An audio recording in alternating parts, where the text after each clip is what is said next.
그 히브리서 9장 23절을 한번 읽어보도록 할게요. 히브리서 9장 23절. 그러므로 하늘에 있는 것들의 모형은 이런 것들로서 정결하게 할 필요가 있었으나 하늘에 있는 그것들은 이런 것들보다 더 좋은 제물로 할지니라. 네, 여기 보면은 그 하늘에 어떤 그 이 땅에 그 이 그림자로 있었던 뭐 성막이랄지 또 그 성소, 지성소 이런 것들이 보면은 그 동물의 피를 가지고서 깨끗하게 하는 그러한 그 모양을 취했거든요. 그래서 그 구약 시대 사람들은 이 성소, 지성소에 계속 이제 소의 피나 양의 피를 뿌리면서 그것을 주기적으로 정결케 하는 일을 했어요. 근데 지금 히브리서 기자는 9장 23절에서 이것은 그 이 땅에 있는 것들, 그 하늘에 있는 것들의 일단 모형을 가지고 이 동물의 피 같은 것으로 깨끗하게 했지만 실제 하늘에 이 모형이 나타내고 있는 실제에 대해서는 또는 실체에 대해서는 이런 동물의 피로는 안 되고 바로 예수 그리스도의 하나님의 아들이시며 또한 의인이신 예수의 피로 된다 이렇게 얘기를 하고 있어요. 이때 보면 그 예수님의 그 어떤 그 속죄와 부활 이 사건이 발생하기 전에는 이 하늘에도 뭔가 완성되지 못한 그러한 어떤 그 뉘앙스를 남기고 있는 것이에요. 로마서 8장 같은데 보면은 이 주의 백성들에 대해서 고발하는 자가 있다 이렇게 얘기를 해요. 로마서 8장 예를 들어서 33절하고 34절 같은 데 보면 누가 고발하리요 이렇게 돼요. 누가 고발한다. 또 누가 정죄하리요 이렇게.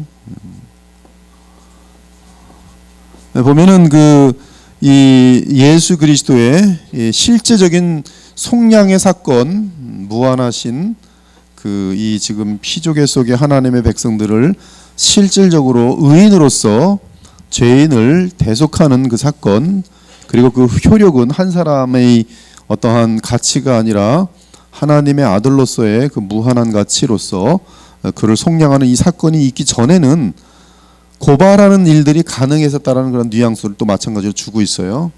그러나 지금은 이제 누가 감히 고발하리요, 그렇죠? 그 얘기는 이거 뭐냐 하면 지금 예수님의 속량 사건이 있기 전에는 누군가가 계속 이 하늘을 향해서도 고발하는 것이죠. 하늘은 여기 법입니다. 완전한 법. 하나님께서는 공의와 거룩함에 완전하신, 무한하시고 완전하신 그런 가운데에서 이 지금 소위 사탄이죠. 사탄과 어둠의 그런 어떤 세력들이 법을 가지고 따지는 것이죠. 하나님 지금 이 사람들은 지금 구약에서 죄를 지은 사람들은 지금 무슨 근거로 해서 지금 이렇게 죄 사함을 받는 것입니까? 이들은 지금 지옥에 가야 합당한 거 아닙니까? 이들도 지금 우리와 같은 그런 죄인들이 아닙니까?라고 해서 날마다 고발하는 것이죠. 근데 이 고발하는 현장을 구약에서는 실질적으로 우리에게 보여주는 장면이 있어요. 욥기 1장과 2장에 보면은 정말로 사탄이 하나님의 어전에 들어와서 욥에 대해서 고발하죠. 이 사람이 지금 욥이라는 존재가 하나님께 충성하는 것은 잘 먹고 잘 살아서 그런 것이지 얘도 지금 그 하나님을 정말 최고로 사랑하는 그런 존재가 아니라면서 이제 고발하는 장면이 나와요. 즉 하늘나라가 우리는 이 천사계가 이제 그 하나님에게 반란을 일으키고 그 반란을 일으켜서 타락한 천사들이 악령이 되었다는 사실을 우리는 유다서를 통해서나 베드로후서를 통해서 알 수 있습니다. 이들은 그 지혜에서 벗어났는데 그 지혜에서 벗어난 사건은 아담이 죄를 범죄하기 전의 사건입니다. 왜냐하면 이미 아담이 범죄하기 전에 아직 이노센트, 즉 죄를 범하기 전에 뱀이 등장하는 것으로 봤을 때 이 뱀은 이미 그 하나님 앞에서 범죄하고 타락한 악령이 그 피조물에게 들어간 상태거든요. 그렇기 때문에 지금 아담이 죄를 범하기 전에 사탄의 타락은 분명합니다. 사탄의 타락은 그래서 아담 이전의 타락이라는 것은 전제가 돼 있고요.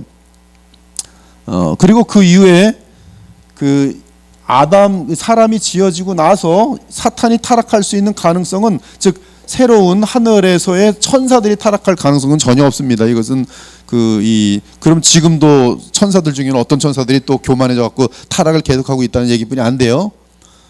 그러니까 아담 이전에나 타락을 한 그 천사들이 악령이 되어 있는 것이고요. 그리고 이들이 그들의 자리에서 벗어난 것은 아담이 타락하기 전의 상태 속에서 이 타락한 천사들이 존재하는 것이, 이 타락한 천사들이 그 하나님과는 이미 그 반역 그런 어떤 세력에 의해서 이 미카엘 천사장에 의해서 하나님께서 이들을 징벌하시고 그리고 나서 반역하지 않은 천사들, 이들은 영원히 이제 컨펌 된 겁니다. 이들은 의로운 천사예요. 영원히 그들은. 그래서 이미 그들의 자리는 확고하게 확정된 상태에 있는 상태죠.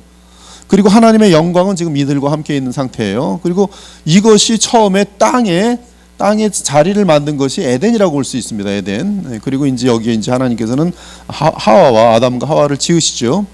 그때 이제 타락한 천사가 와서 등장해서 이제 아담과 하와를 넘겨뜨리고 이 세상, 즉 우리가 살고 있는 이 지구, 이 세상에 지금 보면 죄가 들어오고 죽음이 들어오는 그런 상태가 된 상태예요.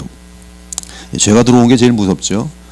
그리고 이 문제가 이제 해결되는 것이 이제 예수님의 속량과 그리고 이제 부활인데, 이 사건으로 말미암아 이제 땅과 하늘이 통일되게 되면서 이제 다시 통일된 부분에는 하나님의 나라가 이제 성립되어지는 건데, 바로 이 하나님의 나라라는 그런 관점에서 볼 때도 어딘가 이제 물론 천사계와 하나님만 계시는 곳은 완벽한 주권, 이 나라의 제일 중요한 개념은 완전한 주권이거든요. 완전한 통치, 하나님의 끝에서 머리털 만한 것도 벗어나는 게 없는 거예요. 하나님의 나라에는 바이러스 하나 들어오지 못하는 상태입니다. 완벽한 하나님 안에서.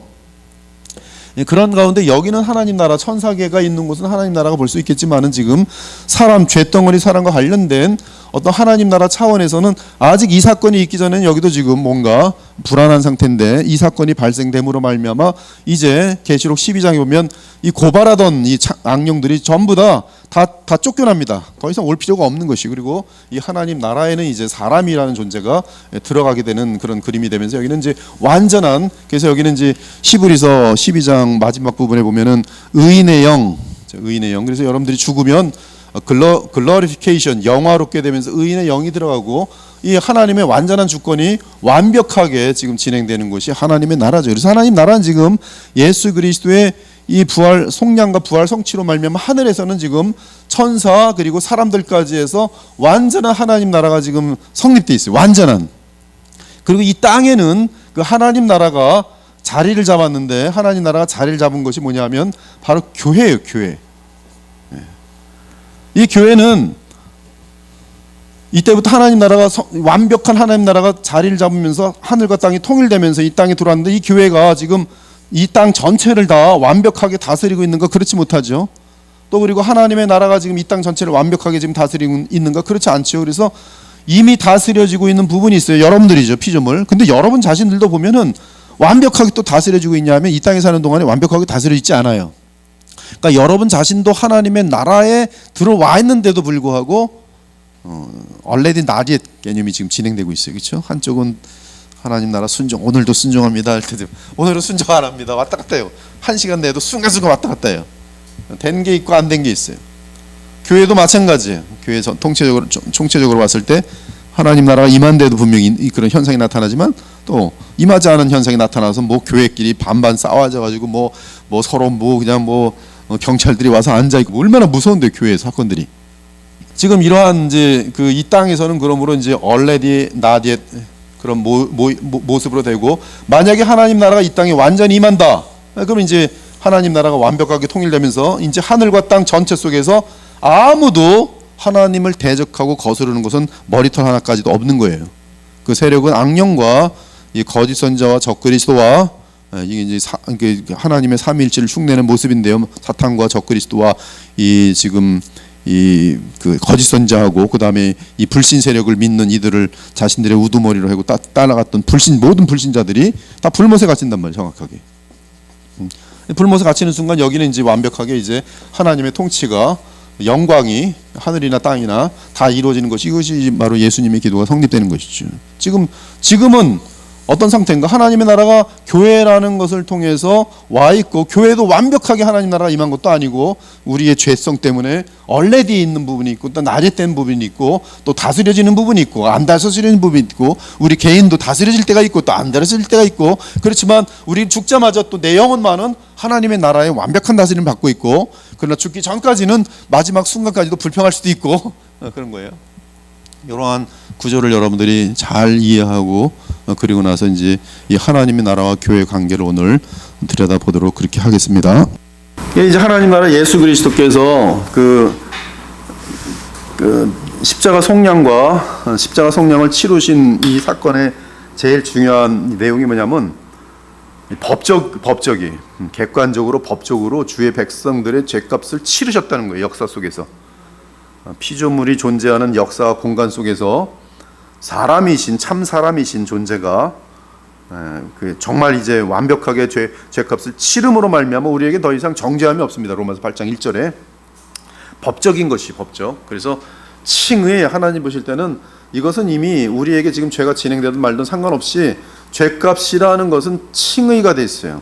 나머지는 이제 이 형벌의 문제가 아니라 영광의 문제예요. 영광. 그래서 그 영광도 이미 그리스도께서 이루신 영광을 우리는 부여받음으로 말미암아 우리는 영화롭게 되었고, 영화롭게 되었지만 얼레디 낮의 개념이기 때문에 여러분이 받은 그 영화 속에서 여러분 자신의 영화를 얼마나 만들어갈 것인지는 여러분의 인생인 것이죠. 그것은 이제 얼만큼 착한 일을 많이 하며 얼만큼 예수 그리스도의 성품을 닮아가는 것, 그것이 바로 비례해서 여러분의 영원한 영광이 될 것이. 이 하나님의 나라와 교회, 오늘 되게 중요한 이 토픽을 다루는데요. 승천하신 그리스도와 성령으로 연합된 교회. 성경은 개인 구원의 매뉴얼이 아니라 구원사를 중심으로 하는 구속사다. 구원사는 예수 그리스도께서 이루신 성육신부터 십자가의 속량까지 시고, 그리고 속량 다음에는 하나님께서 그를 영화롭게 하셔서 빌립보서 2장에 보면 죽기까지 순종하신 예수님을 바로 승천하셔서 만유의 주가 되게 하시고 만왕의 왕이 되게 하시고, 그리고 그 약속하신 것을 이제 그에게 주시는데 그 약속하신 것이 바로 성령이시죠. 예수께서 성령을 받으셔서 이제 이 땅에 보내셨는데, 그 성령이 바로 하나님 나라를 지금 이끌어 가시는, 역동하시는 거룩하신 하나님이시죠.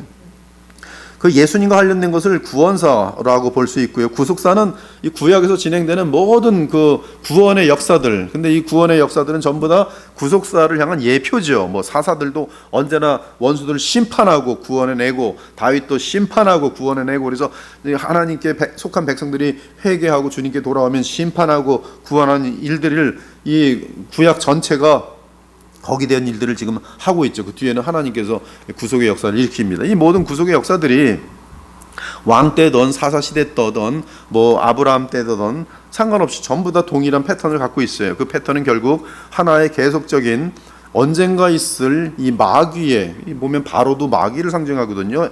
애굽에서의 출애굽도 다 이게 구속사인데, 이 모든 것들은 지금 구원사로 인해서 이제 완성되고 그것이 실제가 나타나게 되겠죠.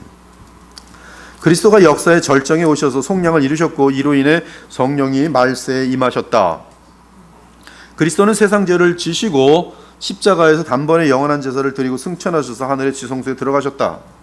승천하신 그리스도와 연합한 교회는 하나님의 처소와 성령의 전이 되었다. 그리스도의 십자가와 부활을 기점으로 성령 안에서 땅과 하늘이 통합된 하나님 나라가 시작되었다. 하늘에서도 하나님 나라가 이제 법적으로 아무런 하자 없이 진행되고 있고요. 땅에서도 이제 교회라는 것이 서지면서 하나님 나라의 이 대사관이 됐어요. 여기 되게 중요한 건데 쫓아보죠. 교회는 하나님 나라의 대사관이다. 이 나라 개념을 정확히 아셔야 돼요. 나라. 지금 여러분들이 그 우리의 신분 정체성을 성경에서는 어떻게 얘기하냐면 두 가지 개념으로 말하는데요. 나라 개념 속에서의 정체성을 말하고요. 그 다음에 가족 개념 속에서의 정체성을 말해요. 그 가족 개념에서는 우리를 자녀라고 부르고요. 나라 개념에서는 우리를 백성이라고 부릅니다. 그래서 구약도 보면은 하나님의 백성, 이스라엘 백성, 뭐 그렇게 나가다가 뭐 그다음에 뭐 야곱 족속, 또 그렇게 나가다가 뭐라고 나냐면 뭐 하나님의 뭐 아내, 또 하나님의 자녀들, 동일한 그런 가족 개념이 있어요. 그래서 가족 개념하고 이 나라 개념으로 이제 이루어지는 것을 볼 수가 있어요. 그래서 이 나라에는 무엇이 성립됩니까? 왕이 반드시 있어야 돼. 왕. 가족에는 누가 있어야 됩니까? 아버지가 있어야 돼요. 아버지. 그래서 가족 개념에서는 예수께서는 맏아들이고요. 예수께서는 분봉왕입니다. 아담이 분봉왕인 것처럼 예수께서는 분봉왕이에요. 즉 하나님 성삼위 하나님은 창조주로서의 왕이시고, 그리고 창조주의 왕이 이제 이 피조물의 왕을 하나 세우셨는데, 보이는 세계, 시간과 공간의 세계 속에 왕을 세우셨는데 처음 왕이 바로 아담이죠. 첫째 아담. 그리고 그건 실패했어요. 정말 그 왕, 진정한 영원한 왕의 그 계명과 말씀에 불순종함으로 말미암아 그 언약 관계 속에서 언약의 집행을 당하게 됐어요. 그것이 바로 죽음이죠. 죄로 인한 죽음이. 그러나 하나님은 자비하셔서 죄로 마땅히 죽을 아담과 하와에게 다시 오실 또 다른 왕, 분봉왕, 그의 은혜를 덧입게 하여서, 그래서 이 분봉왕은 다시 오실 분은 아담과 하와의 죄까지도 담당할 만큼 그런 죄의 대가를 치르시겠죠. 그것은 바로 십자가의 속량이죠. 그래서 이들도 지금 이 오실 이 아담은 그래서 오실 자의 표상인데, 어떤 의미에서 표상이냐면 이 페더럴 비전, 그 페더럴에서의 그 머리라는 것이죠. 헤더라는 것이죠. 그 어떤 연합체의 머리라는 것이죠. 근데 예수께서도 믿음의 세계 속의 성령 안에서 택한 자들의 머리가 되시는 것이죠. 그래서 첫 번째 아담은 우리에게 생육적인 방법 속에서의 머리예요. 그래서 모든 생육으로 탄생하는 사람들은 창세기 5장에 보면 이제부터는 그 자녀 아담이 낳은 정확히 자녀가 뭐냐면 그들은 아담의 모양대로 이렇게 됐어요. 아담의 형상을 따라. 아담은 하나님의 형상을 따라 지음받았는데 아담의 후예들은 아담의 모양을 따라, 즉 죄성을 갖고 태어나는 것을 볼 수가 있어요. 아무튼 지금 우리는 이러한 정체성이 나라와 가족과 연결되어 있다는 것을 잊지 마시고 지금 이제 쭉 따라오시면 되겠습니다. 그래서 이 교회는 하늘에서 매면 땅에서도 매이고 풀면 땅에서도 풀리는 천국의 열쇠를 받았죠. 교회는 하늘에 하나님의 나라와 맞물려 있어요. 하나님의 나라와 맞물려 있어요. 교회는 하나님의 나라와 맞물려 있어요. 그러나 이 땅의 교회는 교회 자체도 얼레드 낫이시고 신자들도 얼레드 낫이에요. 구원받은 사람들에 관해서. 교회 내에는 또 가짜도 있어요. 그 사람은 얼레드 낫이 시작도 하지 않았습니다. 그렇죠? 그러나 교회 전체 속에서는 또 가짜 신자들이 있어갖고 거기서 이제 여러 가지 또 복잡한 일들이 발생하는 것이죠. 아무튼 교회는 그리스도와 함께 하늘에 앉은 성도들의 모임으로서 지상에 임한 하나님 나라의 처소다. 하나님 나라, 하늘에 있는 하나님 나라가 지상에 대사관을 세웠다. 그렇게 하시면 정확해요. 교회는 하나님 나라의 대사관이에요. 이 대사관은 하나님 나라입니까? 아닙니까? 하나님 나라예요. 여러분, 한국의 대사관을 틀면 이 대사관은 누구 나라입니까? 미국 나라예요. 그러므로 교회는 하나님 나라예요. 그런 개념에서. 그렇지만 여기 있는 사람들은 나그네입니까? 아니면 본향입니까? 나그네. 여러분들은 분명히 하나님 나라인데 여기서 뭐예요? 나그네예요. 그렇죠? 여러분의 본향은 어디 있어요? 하늘에 있어요.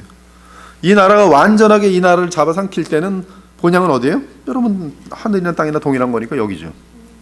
그러나 여러분들이 와 있으므로 지금 그것은 예수께서 하늘과 땅을 통일시킨 증거가 되는 것이죠. 길을 틀어놓은 것이에요. 교회는 그리스도와 함께 하늘에 앉은 성도들의 모임으로서 지상에 임한 하나님의 나라의 처소다. 대사관이다. 교회는 나그네다. 이방인이다. 타국인이에요. 여기서. 그렇지만 하나님의 나라의 처소입니다. 땅에서 그리스도를 머리로 하는 유일한 천국의 전초기지가 된 것이다. 교회 가운데 하나님 나라는 이미 그러나 아직으로 임재한다. 다 지금 이해되죠? 이제는 교회는 하늘에 앉은 자들이 하나님 나라의 제사장이 되어 이 땅에서 빛과 소금으로 하나님의 영광을 드러내는 그리스도를 머리로 하는 공동체다. 그리스도가 완성한 언약은 공동체적인 성격을 갖는다. 이 공동체가 아까 말한 것처럼 하나님 나라 백성, 즉 국가란 말이에요. 하나님 나라 공동체란 말이에요. 그리고 가족이에요. 하나님의 권속. 되게 중요한 것입니다. 우리의 구원은 홀로 떨어져 있는 것이 아니라 우리의 구원은 곧 하나님의 나라에 속하는 것이고, 우리의 구원은 영적으로 거듭나면서 하나님의 가족이 되는 것이, 그것이 구원의 히스토리아 살루티스랑 연결되는, 놓쳐서는 안 되는 개념인 것이죠. 즉 개인이 혼자서 그냥 무슨 암보험한 것처럼 내 생명을 보험 걸어갖고 타먹는 그런 개념이 아니고, 구원을 받는 것과 함께 하나님 나라에 속하는 것이죠. 하나님 나라 들어오는 것이. 영주권을 받는 것과 함께 그 나라의 백성이 되면서 모든 권한들을 갖게 되는 것이, 복지에 대한 권한들, 나라가 그를 지켜야 하는 책임의 권한들, 이런 모든 것, 그 어떤 특권과 책임과 이런 것들을 같이 겸하게 되는 것이, 이러한 공동체적인 개념을 갖지 않으면 우리의 이 구원이라는 것은 방향을 잃게 됩니다. 아까처럼 보험 개념이 돼요. 죽어서 보험 타먹기 위해서 하나님 나라 보험 걸어놓고 여기서는, 그리고 지금 여기서는 뭐 하는 건가? 난 보험만 걸어놓으면 돼요. 지금 모든 사람들 개념이 보험 걸었어 안 걸었어? 보험 이거 사인했어 안 했어? 사인했어. 그럼 너는 버너게인 크리스찬이야. 무슨 짓을 해도 이제는 하나님 나라 들어갈 거야. 이런 개념이 이기적이고 복음을 싸구려로 만든 그런 개념이라는 것이죠. 그러니까 여러분들 오늘 잊지 말아야 되는 것은, 이 구원이라는 것은 나 개인의 분명한 천국에 들어가는 그런 부분이 있지만, 그러나 하나님의 관점에서는 나를 구원하실 때 목적이 있다는 것이죠. 그 목적은 바로 하나님 나라와 하나님의 권속 가족이, 그 가족이 서로 화목한 거예요. 그렇죠? 가족이잖아요. 부모의 제일 큰 아픔이 뭡니까? 가족원들이 화목하지 않은 것이. 그리스도가 완성한 언약은 공동체적인 성격을 갖는다. 교회는 그리스도 안에서 창세전에 예정된 자들이 성령으로 인침을 받은 회중이다. 창세전에 택함을 받았지만 그들이 이제 시간과 공간 속에서 그 택함이 현상이 드러나는 것, 성령의 인침으로 나타난다는 것이죠. 성령이 거듭나게 하시는 것으로. 그리스도는 구약과 신약 시대의 주의 백성을 한 세 사람으로 만드셨다. 에베소 2장 13절에서 16절이. 그래서 이 구약에서 남은 자들과 남은 자들 인하여 전 열방을 향하여 이제 복음이 들어가고, 각 복음이 들어가면서 모든 열방으로부터 주의 택한 사람들을 찾아내죠. 그래서 택한 사람들이 구약에서의 택함 받은 사람들과 신약에서의 택함 받은 사람들이 그리스도 안에서 한 세 사람이 되는 것. 그것이 에베소 2장 13절과 16절까지의 내용이죠. 성령을 받은 개인이 거듭나서 구원과 영생을 얻지만 창세전에 계획된 이 하나님 나라 또는 교회의 일원으로서 구원을 얻은 것이다. 그래서 언약 공동체입니다. 언약 공동체. 언약 공동체는 먼저 삼위 하나님이 보여주신 모델이다.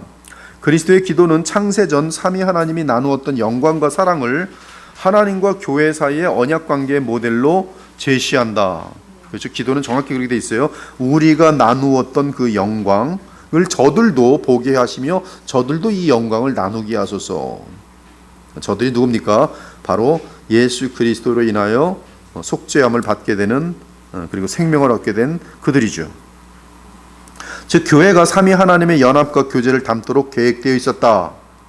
주 하나님은 삼위 간의 창세전에 나누었던 사랑을 교회가 알고 그 사랑에 동참하기를 원하신다. 그러므로 구원의 최종 목표는 삼위 하나님의 사랑 안에 영원히 거하는 것이다. 예수 그리스도는 교회가 삼위 하나님의 가족적 모델을 택하도록 기도하셨다. 그리스도는 하나님의 가족을 위해 죽으신 것이다.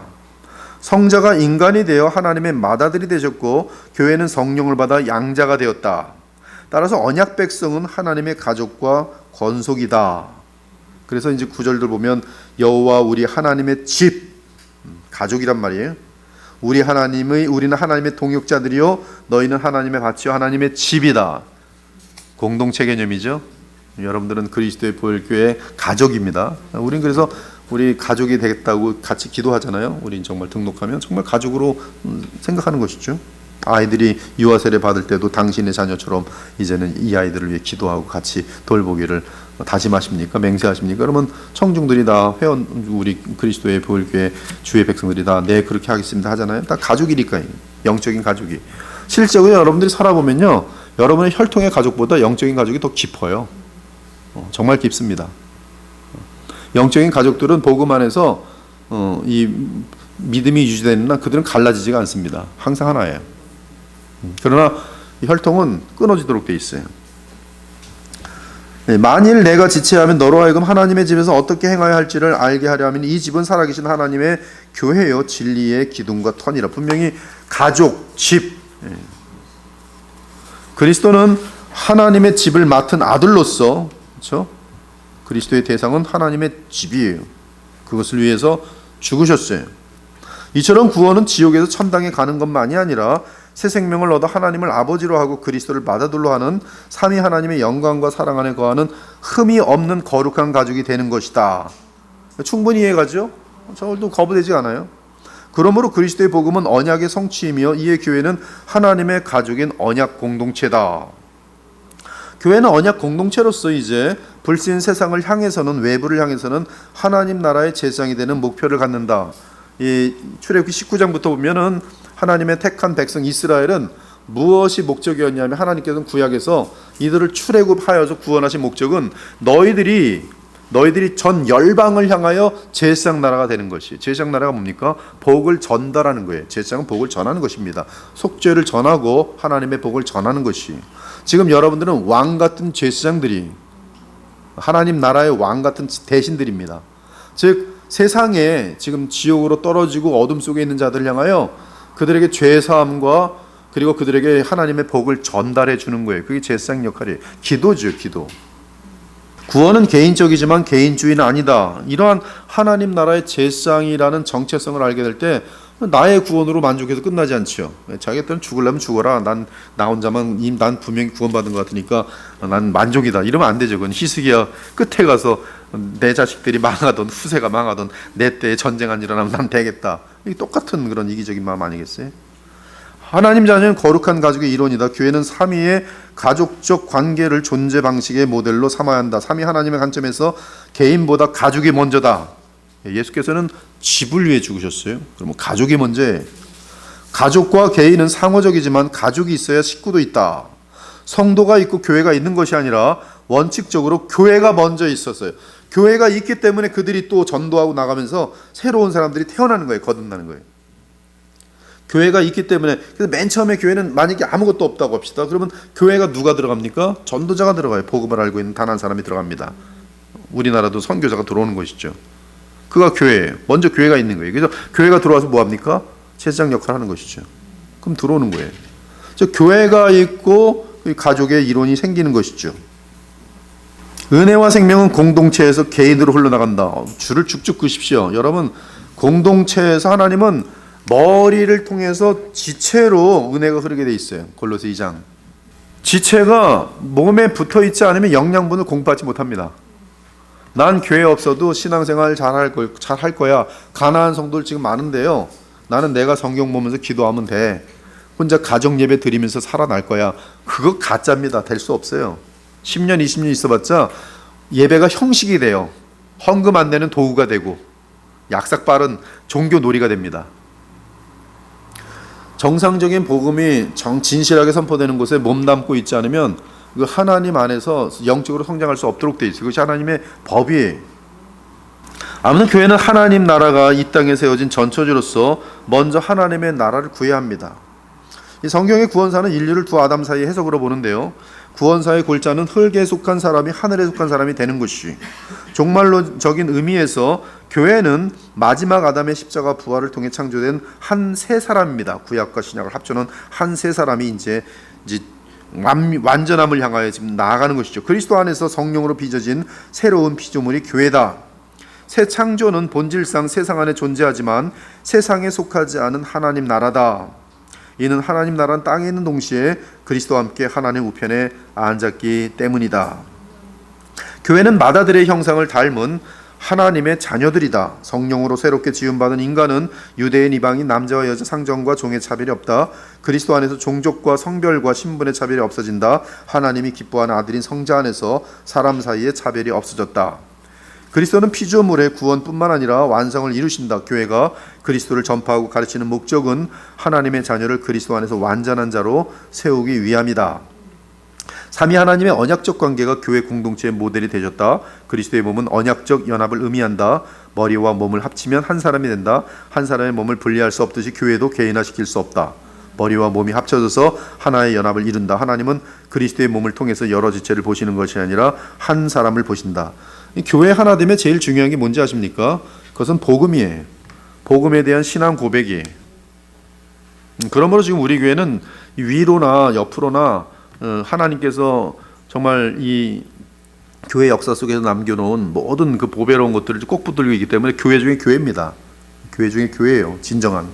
하나님께는 그리스도가 새 아담이며 그 안에서 각 지체들이 의와 진리와 거룩함으로 충만한 사람이 되기를 원하신다.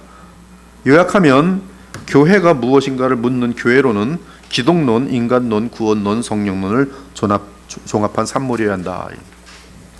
이 구원사와 언약 공동체를 놓친 구원론, 이제 좀 더 구체적으로 이제 이 언약 공동체에 대해서, 구원사와 언약 공동체에 대해서 이제 더 깊게 지금까지 다룬 것들을 좀 더 깊게 다뤄봅니다. 만약 성경을 개인 구원을 위한 매뉴얼로 정의한다면 교회는 구원받은 개인들이 모아놓은 집단밖에 되지 않는다.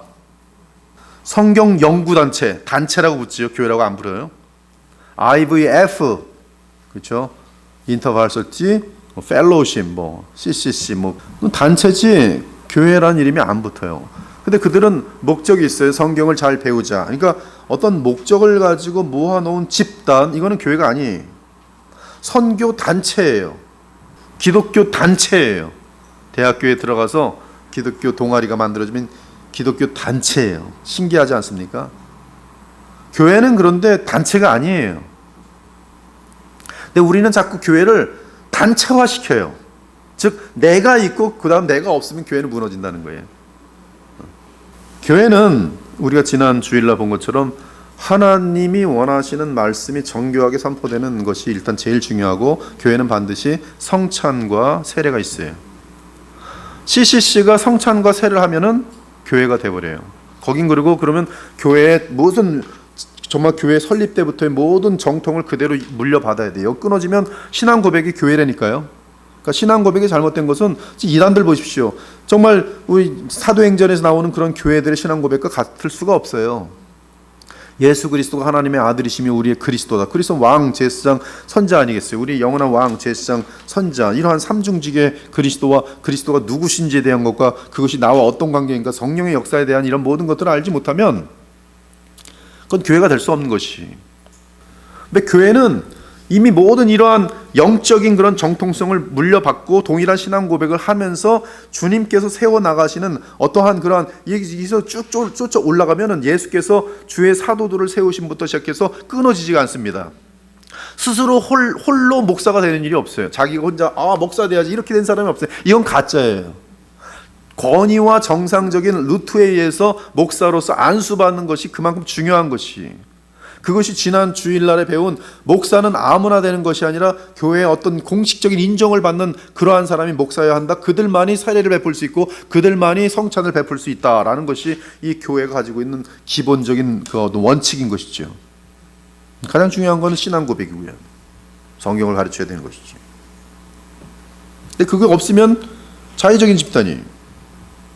예배와 친교와 교육, 전도와 선교의 목적을 위해 사람들이 모여서 만든 자의적인 집단이 되고 만다. 내가 중심이 될 때, 이러한 구원론 때문에 언약 공동체로서의 교회를 거부하는 무교회주의나 교회 무용론이 등장했어요. 우치무라 간조, 일본에서 상당히 믿음이 좋아 보였지만 결국 무교회를 외쳤습니다. 한국에도 김교신이라는 사람이 상당히 믿음이 깊어 보였지만 결국 무교회를 외쳤어요.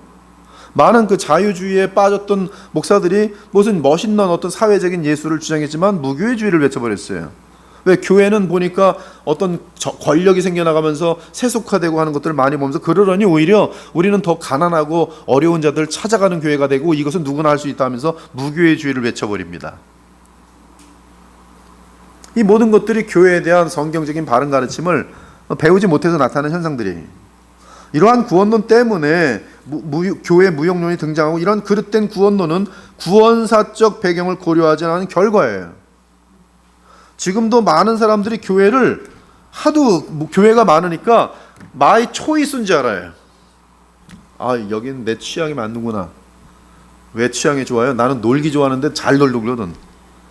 잘 노는 사람한테 잘 노는 교회를 가는 게 그게 교회 선택인 줄 알아요. 제가 볼 때는 교회 선택을 그렇게 하는 사람 보니까 이단으로 빠질 가능성도 많고 정말 위험한 거예요. 교회가 뭔지도 모르고 그냥 교회를 선택하는 거예요.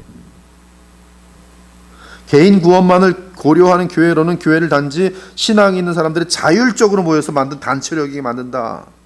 나아가 개인의 자율적인 의지로 교회를 만들었다면 복음은 나를 위한 복음이 되어버린다. 즉 하나님 나라의 복음이 아니라 개인에게 집중된 개인주의 복음이 되고 만다.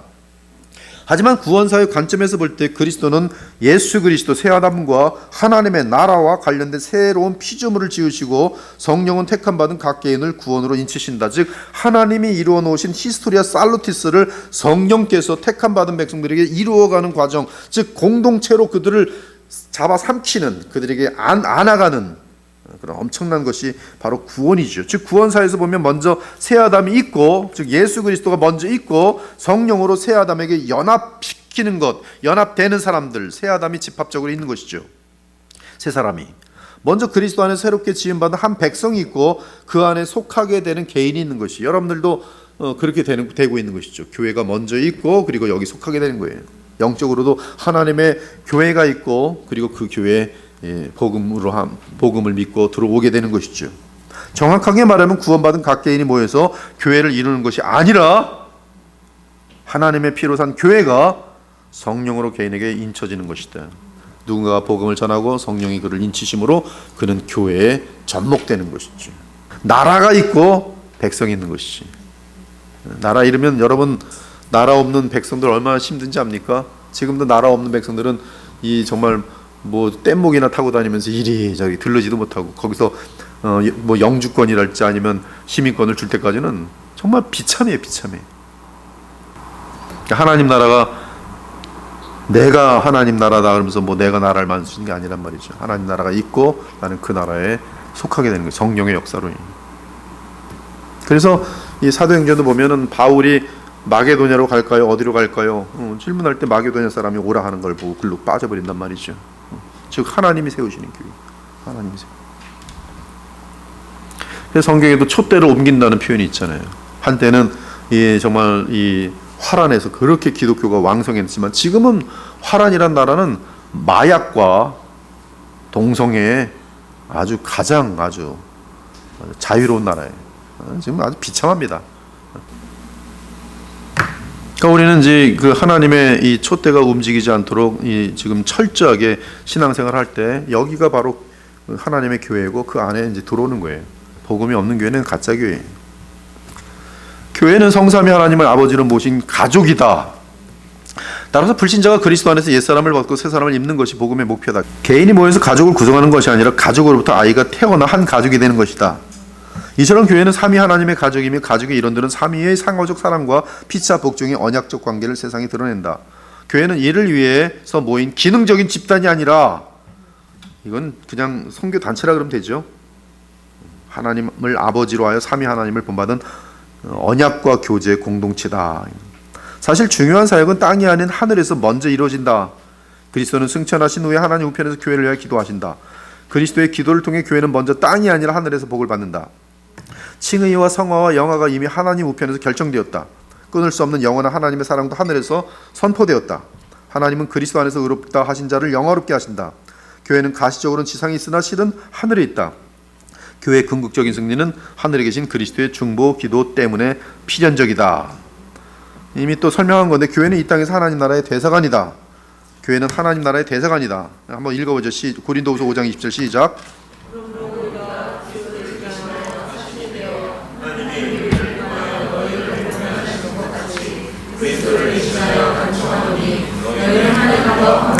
지금 여기 그 사도는 하나님 나라예요. 하나님 나라를 전하는 교회입니다. 교회죠, 교회. 근데 교회 자신이 교회인데 교회를 지금 또 이뤄가고, 근데 자신이 뭐라고 불러요? 그리스도의 사신이다. 사신. 즉 하나님 나라가 하늘에 있고요. 지금 그 하나님 나라가 지금 여기 대사관으로 있고 나는 그 대사관의 대사다. 에베소 6장 20절 시작.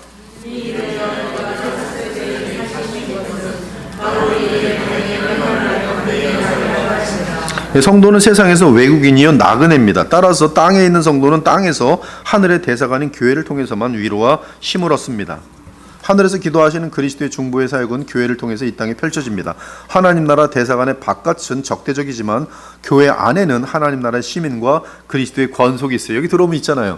세상 사람들은 못 알아들어요. 우리말 방언입니다. 방언. 서로에게 말로는 통하는데 생각은 방언이기 때문에 뭔지 하나도 못 알아들어요. 저 사람들은 영적인 것에 죽어 있어요. 여러분들은 살아있고. 대화해봤자 안 통합니다. 예수 믿으라면 안 통해요. 우리는 그냥 주님이 시켰으니까 하는 거지, 그들이 내 말을 잘 알아듣고 그래 믿을까? 이런 일은 발생하지 않아요. 우리는 순종하고 그 순종에 성령께서 그 복음과 역사할 때 그들은 주님께로 돌아오는 것일 뿐이에요. 저도 지금 이 교회가 너무나 재미난 것은 그냥 한없이 깊은 어려운 내용들을 막 설교해도 막 이제 알아듣는 거예요. 그러니까 뭐 이제는 저는 이제 에이 모르겠다 그러고 본격적으로 막 그냥 가는 거예요. 그러니까 교회 오면 얼마나 위로가 많겠어요. 여러분들도 하나님 나라 관심 많고 예수님을 사랑하게 되면 여기처럼 좋은 곳이 어디 있겠어요. 여기 오면 교회 안에는 하나님 나라의 시민과 그리스도의 권속이 있어요. 성도가 땅의 모든 시험을 감당할 수 있는 이유는 궁극적으로는 개인의 경건의 힘 때문이 아니라 그리스도의 중보기도 덕분이다. 너무나 귀하죠. 여러분 중에 사실 이 자리에 앉아있는 게 내가 많은 길인데 착하게 뽑아가지고 결국 여기까지 왔다 이런 사람 누가 있어요? 예수 그리스도의 은혜일 뿐이죠. 타국에 있어도 자국의 대사관에 들어가면 보호받듯이 성도는 교회 안에서 하나님 나라의 법과 주권의 보호를 받는다. 성도 개인은 아무리 경건하게 살아도 하나님 나라보다 강하지 않아요. 저도 여러분들을 만났으니까 이렇게 열심히 달려가지 저 혼자 우뚝 서 있으면 이렇게 갈 수가 없습니다. 할 수가 없어요, 절대로. 저도 교회 일원이 되고 주께서 맡기신 목사로서의 일이 있기 때문에 이렇게 하는 거예요. 물론 이제 선교사로 나갈 때 얘기는 틀리죠. 그때는 목사로서 이제 내가 교회니까 거기 가서 이제 할 일이 다를 뿐이죠. 내가 교회니까 교회를 또 만들어가는 것이죠. 그리스도를 머리로 해서. 제가 지금 말씀드린 요지는 저조차도 이런 공동체에 대해서 가입되지 않으면 제 신앙을 유지한다는 것은 하늘의 별따기란 거예요. 예외가 없어요. 그래서 주일날 빠지는 사람들 보면은요, 본인은 주일날 빠지지만 그 일주일 사이에 그 나락으로 떨어지는 거는 아주 대단합니다. 본인이 느끼지 못할 뿐이에요. 얼굴이 어두워지고 근심과 염려가 많아지고 새 속에 어떤 물 들어가는 모습이 아주 분명하게 보여요. 깨어있는 사람들이 볼 땐 저 사람 왜 저래? 2주 빠졌다. 그럼 지금 벌써 저리 가 있어 저기.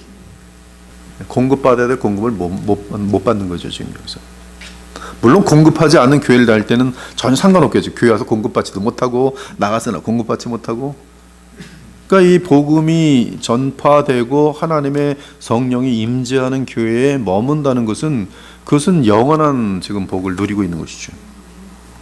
그리스도인은 천국에 이르기까지 개인의 믿음과 경건의 능력으로 살아가는 것이 아니다. 개인의 믿음과 경건의 능력으로 충분하다면 하나님 나라 복음이 필요 없었을 것이다. 그러나 복음서와 사도행전에 나타난 복음은 하나님 나라의 복음이다. 지금 이 시대의 교회가 보면은 하나님 나라 복음하고 무관한 신앙생활이에요. 혼자서 구약 시대처럼 혼자 열심히 그냥 하나님을 향하여 각자 전투하면서 달려가고 있어요. 근데 우리는 하나님 나라가 지금 임하였다는 사실 속에서 그 교회 공동체를 통해서 주님이 하나님 나라의 그 어떤 권세와 능력을 주시는 것은 거룩의 능력과 사랑의 능력과 이런 것들이 복음, 예수 그리스도의 복음과 함께 교회를 통해서 주시는 것, 그리고 교회 내에서 이게 굉장히 갈등이 많을 거거든요. 근데 교회에 들어오면 무엇이 틀리냐면 교회 안에서 은혜를 받지 못했을 때는 그 갈등을 내 중심적인 인간적인 방법으로 푸는데 교회에 들어오면 인간적인 방법으로 풀려고 하면 더 이상하게 밀려나요. 근데 복음의 방법으로 풀면 점점 하나님께서 그 중심 속에서 세워주십니다. 즉 기도로 풀고 나를 부인하고 주님이 원하시는 말을 순종하는 것으로 나타나는 것이죠. 이번 주 토요일 날 이제 우리 전도사님 말씀 증거하겠지만 원수를 더 위해서 기도하게 돼 있어요. 내 마음에 안 드는 사람들. 교회에서도 딱 저 사람 난 친하니까 잘 가고 있으니까 좀 덜하고 저 사람 지금 굉장히 나랑 뭔가 문제가 있는데 계속 그 사람을 위해 기도하는 거예요. 우리가 모두 다 주님 안에서 하나가 될 수 있도록 도와주시고. 그죠? 그래야지 같이 크는 거죠. 근데 그게 엄청나게 교회에서 크는 거예요. 여러분 교회에서 클 때 친한 사람들하고 친해서 교회에서 성장하는 게 아니에요. 그건 당파를 만들기 쉽습니다. 오히려 나랑 부딪히는 사람들, 그들과의 관계를 복음으로 해결해 나가면서 우린 많이 성장하게 돼 있어요. 그래서 결국은 웬만해서는 복음 안에서 거듭난 사람이라면 사실 갈등이라는 게 그렇게 깊어질 수가 없어요. 네. 원수까지도 사랑할 수 있는 사람들인데 어떠한 박해와 고난을 받아도 그리스도 안에 있는 하나님의 사랑에서 끊어지지 않는 이유는 하나님 나라 때문이다. 이 땅에서 하나님 나라의 대사관은 교회라는 사실을 잊지 말라. 믿음으로 성령 안에서 그리스도와 함께 들어간 나라는 최후의 승리를 보장한다. 지상에서의 영적 전쟁은 성도 각자의 믿음과 경건과 영성만으로 승리할 수 없다. 영적 전쟁은 사실 땅이 아니라 하늘에서 벌어지고 있다. 신자가 땅의 지체를 죽이는 능력은 하나님 우편에 앉아서 지지와 보호를 받기 때문에 넉넉히 이길 수 있다. 우리의 구원의 보장은 부활하신 그리스도의 중보기도로 가능하지만 우리 각 개인이 매번 영적 전쟁에서 승리하기 위해서는 십자가에서 영원한 제사를 드리시고 하나님 우편에 앉으신 살아계신 그리스도 안에 믿음으로 거해야 한다. 이런 사실을 안다면 각 신자가 하나님 나라 복음이 선포되는 그리스도가 머리 대신 교회에 속하는 것은 대단히 중요하다. 이런 데는 그냥 별표를 수십 개 하세요. 교회와 하나님 나라의 관계, 어떤 사람은 하나님 나라와 교회를 동일한 것으로 여긴다. 이제 줄 잘 치세요. 또 어떤 다른 사람은 하나님 나라와 교회를 전혀 무관한 것으로 여긴다. 이 두 관점은 한쪽으로 치우친 그릇된 관점이다. 교회와 하나님 나라는 밀접한 관련이 있지만 동일하지 않다. 그리스도와 함께 승천하여 하나님 우편에 앉은 관점에서 볼 때 교회는 종말론적 하나님 나라를 지상에서 대신하는, 아까 대서관 개념이면 정확히 맞습니다. 대신하는 하나님 나라 백성의 모임이다. 그렇기 때문에 교회는 세상과 담을 쌓는 것이 아니라 이 땅에서 하나님 나라를 영적으로 드리며 온 세상에 이 말 완성될 하나님 나라를 준비해야 한다. 비록 세상은 인간의 범죄로 인해 타락했지만 여전히 하나님의 영광을 위해 존재하고 있다. 아브라함 카이파의 말처럼 우주의 한 구석도 그리스도의 왕권 밖에서 존재하는 것은 없다. 그리고 그들의 마음이 진정 주님께로 돌아와서 완벽하게 하나님의 통치가 성립되는 그날이 바로 하나님의 나라가 이 땅에 완전히 임하는 것이죠. 그리고 끝까지 완고하게 거부하는 자들에 대해서 하나님의 심판이 영원히 임해서 끝나는 것이죠. 그러나 주님께 돌아오고 회개하고 그리스도를 붙든 자들에 대해서는 그들을 영원히 영화롭게 하는 것이 하나님 나라의 완성이 되는 것이. 교회는 좁은 의미의 기독교적 삶을 영위하는 것이다. 교회의 사명은 은혜의 방편인 말씀과 성례와 관련된다. 여기 말씀은 복음이고 예수 그리스도죠. 은혜의 방편은 그리스도 안에 성령으로 성도들을 하나로 묶으며 하나님을 아버지로 모시는 가족을 형성한다. 반면 하나님 나라는 교회만이 아니라 우리 삶 전체, 여러분이 불신자들 사회 속에서 어떻게 살아가는가, 거기서 하나님의 주권을 여러분의 삶 가운데 나타내는 것이 하나님의 나라가 여러분 때문에 거기까지 가게 되는 거예요. 여러분 대사들입니다. 여러분이 가는 곳, 그러니까 여러분들은 어딜 가든지 누구의 향기가 돼야 됩니까? 그리스도의 사신이 되는 거예요. 그리스도의 사신, 하나님 나라에. 그래서 여러분들이 근데 주의 다스림을 거부하고 죄지면 뭐예요? 여러분들을 이미 구원받은 사람인데 하나님 나라 역할을 하나 안 하는 거예요. 우리 하나님 나라가 여러분 마음에도 임재하지 못해요. 싫어요. 내 멋대로 살래요. 오늘은 뭐 내 멋대로 좀 즐길게요. 뭐 이게 지금 하나님 나라 내 마음에도 임하지 않는데 내가 가는 곳이 무슨 하나님 나라입니까? 내가 하나님의 말씀에 순종되어 있을 때 내가 가는 곳이 하나님의 나라고, 거기서도 그리스도의 향기가 돼서 그들 중에 또 하나님 나라 들어올 수 있는 사람이 있는 것이죠. 바로 인간의 전 삶의 영역에 주의 말씀이 나를 통치할 때 그것이 바로 하나님 나라와 관련한 기독교적인 삶이죠. 그리고 그 삶은 세상에서 빛과 소금의 역할을 감당하는 삶이에요. 그렇게 되게 돼 있어요. 빛과 소금의 역할은 사회의 부패를 막는 것도 있지만 빛은 그들에게 생명을 전하는 부분이 있어요. 제일 중요합니다. 내가 빛이 되라는 것은 어둠에 갇힌 자들에게 빛을 보고 주님께로 돌아오게 하여 영생을 얻게 하는 역할을 말해요. 그래서 선교의 역할이 빛의 사명 속에 들어있어요. 따라서 성도는 하나님 나라 관점에서 볼 때 교회와 만물이라는 두 영역에 속한 백성이다. 근데 그 영양분을 어디서 받는가? 교회를 통해서 받고, 그 영양분을 하나님 나라의 능력을 누구에게 펼치는가? 세상에서 펼치는 것이죠. 세상에 펼칠 때 바로 여러분은 하나님 나라 대사가 확장되면서 여러분이 곧 하나님 나라가 되는 것이죠. 그래서 하늘에 시작한 하나님 나라가 계속 참된 신실한 신자들을 통해서 계속 이 땅에 확장되어지는 것, 그것이 곧 하나님 나라 확장이죠. 하나님 나라의 제일 중요한 것은 하나님의 통치예요. 그리스도 안에서.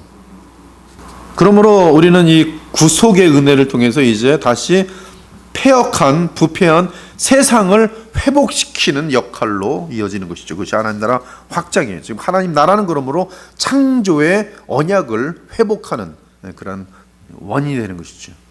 그래서 우리는 온 힘을 다해서 원래 죄가 들어오기 전에 하나님의 통치가 임했던 것처럼, 임했던 나라인 것처럼 우리는 계속적으로 그러한 나라가 임하기를 바라보면서 기도하고, 하늘에서 뜻이 이루어진 것 같이 하나님 나라가 이 땅에 임하게 해달라는 그 기도를 드리면서 그러에 맞는 삶을 살아가는 것인데, 그 삶이, 성품이 바로 복음의 능력에 의해서만 우리에게 유지되고 보존되는 것이죠. 이 새 언약 시대에서 성도는 그리스도 안에서 이미 하늘에 앉았지만 아직 땅에서 할 일이 많다. 세상을 하나님 나라로 만드는 일을 하면서 고난을 당하지만 하늘로부터 위로를 받을 뿐만 아니라 순결과 거룩의 유혹에 부응하게 된다. 요청해.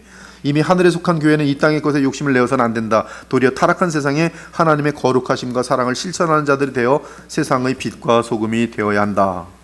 세상적으로 교회는 지상에서 자랑할 것이 약함밖에 없다. 세상적으로는 여러분들이 약한 것이 보통입니다. 고린도서 1장을 보십시오. 너희의 택하심을 보라. 문벌 있는 자 많아요? 없어요. 권력 있는 자 많아요? 없어요. 왜 그래요?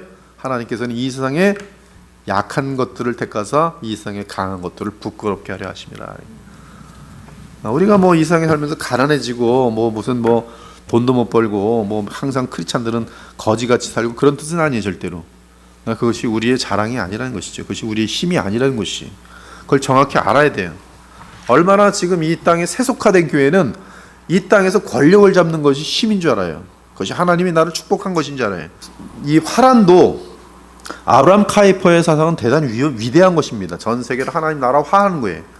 그러나 거기에 분명히 또 이 불신의 세계들이 들어오면서 그것을 가지고 그러므로 권력을 잡아야 된다. 그러므로 모든 문화를 우리는 확장시켜야 된다. 그러므로 하나님 나라가 임하게 하는 것으로서 하면서 주님과의 특별한 관계를 놓쳐버리고 이 세속으로 돌아가 버리는데, 이 세속으로 돌아가면서 뭘 놓치냐면 전도의 힘이나 이런 것들을 놓쳐버린 현상이 나타나면서 우리는 일도 주님의 은총, 일반 은총 속에서 네가 잘하는 것도 주님의 복 주셔서, 즉 불신자들 향해서도 그렇고 나도 그렇고, 우리가 그래서 힘을 모아서 함께 멋진 제품만 만들어낸다면 우리는 나같이 하나님의 일반 은총 속에서 하나님의 주되심을 인정하는 것이다. 이런 잘못된 쪽으로 가면서 정치 쪽으로 들어가고 막 하면서, 의도는 좋죠, 하나님 나라.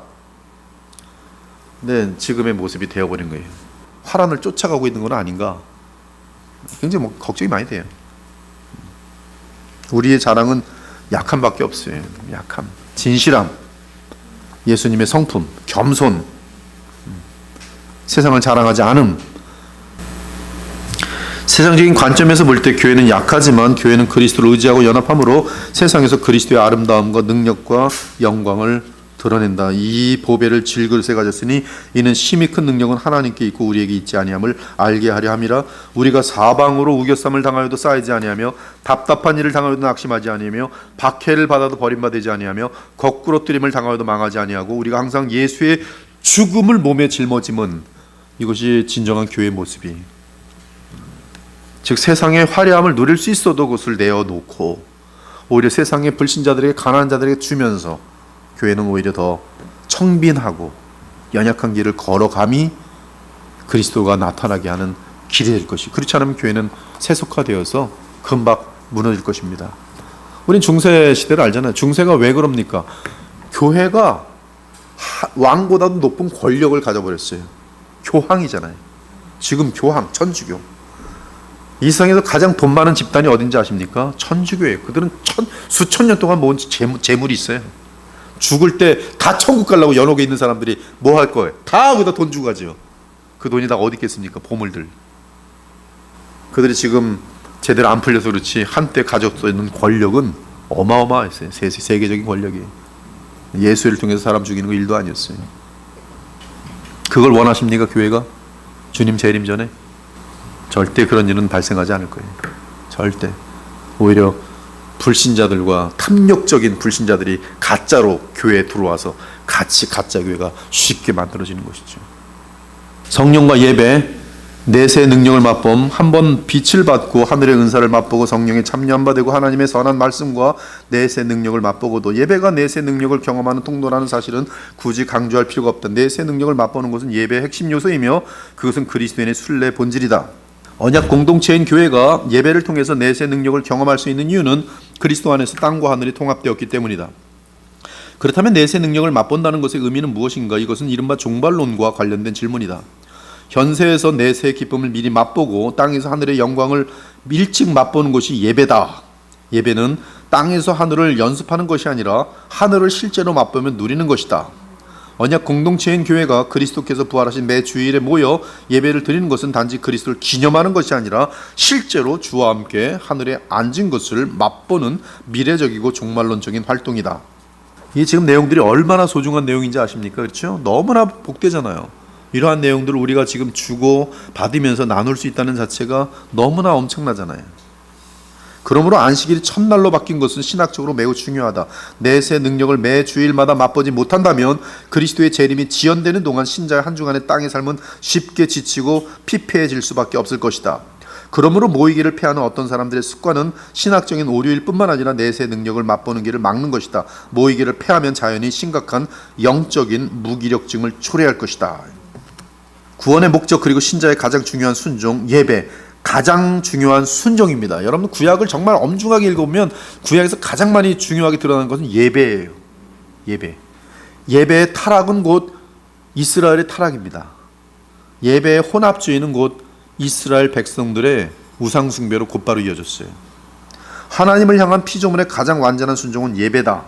예배는 피조물이 삼위 하나님께 감사와 사랑을 표현하는 가장 아름답고 적극적인 행위다. 피조물은 하나님의 영광을 드러내기 위해 지음받았다. 하늘이 하나님의 영광을 선포하고 궁창이 그의 손으로 하신 일을 나타내는도다. 하나님은 자신의 작품을 보시고 좋았다고 하셨다. 하나님도 행복해 하신다. 여호와 우리 주여, 주의 이름이 온 땅에 어찌 그리 아름다운지요. 구원사의 관점에서 볼 때 예배는 하나님과의 교통이 회복되는 것이죠. 은혜 언약을 통해. 창조 언약이 무엇입니까? 그 선악과를 먹지 말라는 그것을 지킴으로 말미암아 하나님과의 교통이 무너지지 않는 것이. 근데 그거 무너졌잖아요. 근데 그것이 다시 회복되어야 되는데 무엇으로 회복됩니까? 은혜 언약으로 회복되는 것이죠. 은혜 언약이 이제 성취되었으니까 하나님 보좌 앞에 담대히 나아가니까 곧 창조 언약이 성취되는 것이죠. 이 신칭이는 하나님의 영광을 바라보고 즐거워하는 것이 목적이다. 즉 창조 언약의 성취를 바로 즐거워하는 것이다. 하나님이 창세전에 우리를 그리스도 안에서 흠이 없고 거룩한 자녀로 삼기 위해 예정하신 것은 하나님을 찬송하도록 하기 위함이었다. 이처럼 구원의 목적은 하나님의 영광을 찬송하며 예배하는 것이다. 죄는 하나님을 예배하지 못하게 한다. 죄의 본질은 하나님의 영광에 이르지 못하게 하는 것이다. 죄는 인간들로 하여금 하나님의 영광을 멀리하게 만든다. 바울은 자신을 거룩한 산제사로 드린 것을 예배로 정의했다. 여기서 이제 예배가 두 가지의 개념 속에서 예배가 이제 진행돼요. 성경에서 하나는 하나님과의 만남을 예배로 정의하고, 다른 하나는 나의 삶을 하나님께로 바치는 것을 예배로 정의합니다. 되게 중요해요. 이게 후자는 하나님의 나라와 관련되어 있고요. 전자는 하나님의 교회랑 관련되어 있어요. 근데 이것이 균형을 잡으면은 여러분들은 이제 정상적인 주님이 원하시는 그 자리에 서게 돼요. 근데 그게 아니라 내 삶을 주님께 드려서 온전한 삶을 사는 것, 거룩한 삶을 사는 것, 여기에 집중해 버리면서 나는 오늘 월화수목금토 이제 이게 주일이나 평일이나 똑같은 날짜야. 그래서 뭐예요? 모든 날이 예배 날이다. 이런 말 많잖아요. 그렇죠? 모든 날이 예배 날이다. 굉장히 멋있는 말이란 말이에요. 아브라함 카이퍼의 사상에 근접한 말이 동일한 말이죠. 모든 날이 예배 날이다. 무슨 뜻이에요? 항상 내가 주님께 나아가서 삶으로 예배를 드린다. 참 죄가 들어오기 전에는 아바드라는 것이 노동하다, 예배하다 같은 뜻이에요. 신기하게도 정확히 같은 뜻입니다. 즉 죄가 들어오기 전에는 이거 두 개가 같았어요. 근데 지금 죄가 들어온 상태인데도 이 두 개를 같게 만들려는 신학 사상이 차칫 옳은 것 같은데 위험을 만든다는 이 말씀이 굉장히 중요합니다. 즉 주일의 예배를 소홀케 만드는 방향으로 나아가게 될 때는 오히려 날마다가 예배라는 이 말이 교회를 말아먹고 망치는 거예요. 그 사람 인생을. 반면에 예배만 드리는 것, 교회 와서 드리는 것만이 예배다 하면 나의 평소에 세상 속에서 사는 삶, 즉 하나님 나라된 삶에 대해서 소홀히 여기게 되면서 이 사명을 망각해버리는, 그래서 개토가 만드는 종교 집단이 될 위험성이 또 있는 것이에요. 세상은 알 데 없고 우리끼리만 찬양만 하고 앉아있고 우리만 못 쳤다고 하고 앉아있는 것이죠. 사명을 잃어버리는. 이 두 가지가 긴장 속에 있는 것이죠. 일단은 지금 로마서 12장 1절은 나의 모든 삶에 대한 그 어떤 성화와 맞물리는 내용이에요. 몸의 제사로 드리는 것은 성화를 이룬 순종입니다. 하나님에 대한 언약적 순종과 예배는 사실상 같은 선상에 있어요. 그리스도가 단번에 율법을 성취하셨기 때문에 우리의 순종은 율법주의적 순종이 아니다. 그러므로 신자는 성령 안에서 언약적 순종을 마땅히 감당해야 한다. 신성과 인성을 소유한 그리스도의 순종은 대속의 도구일 뿐만 아니라 성부에 대한 거룩한 순종을 본으로 보여주기 위함이었다. 그리스도의 순종은 인간이 하나님을 찬양하고 예배하는 방식을 본으로 보여준다. 신자의 구원의 목표는 마다들의 형상을 본받는 것이다. 그리스도의 순종은 아담이 못한 순종을 대신 이루신 것이다. 아담이 순종으로 드려야 했던 온전한 예배를 마지막 아담이 오셔서 대신 드리셨다. 엄격히 말해서 예배는 일주일에 한 번만 드리는 것이 아니다. 맞지요? 100% 진리입니다. 저 같이 읽어봅시다. 시작.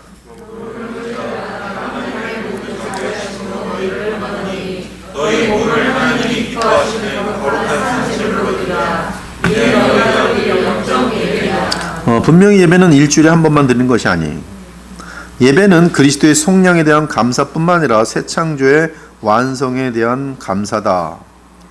예배는 그리스도 안에서 성취된 언약으로 인한 하나님과의 연합이다. 그리스도가 부활하신 날이 신약적 안식일이다.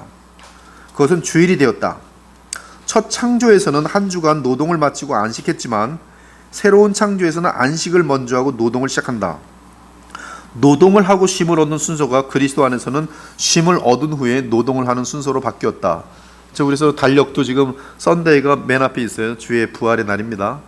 그리고 일주일을 시작해요. 실은 그리스도 안에서 하루만 안식하는 것이 아니라 그리스도와 함께 하늘에 앉아 영원한 안식을 누린다. 여러분들 신자이기 때문에 항상 안식을 누릴 수가 있어요.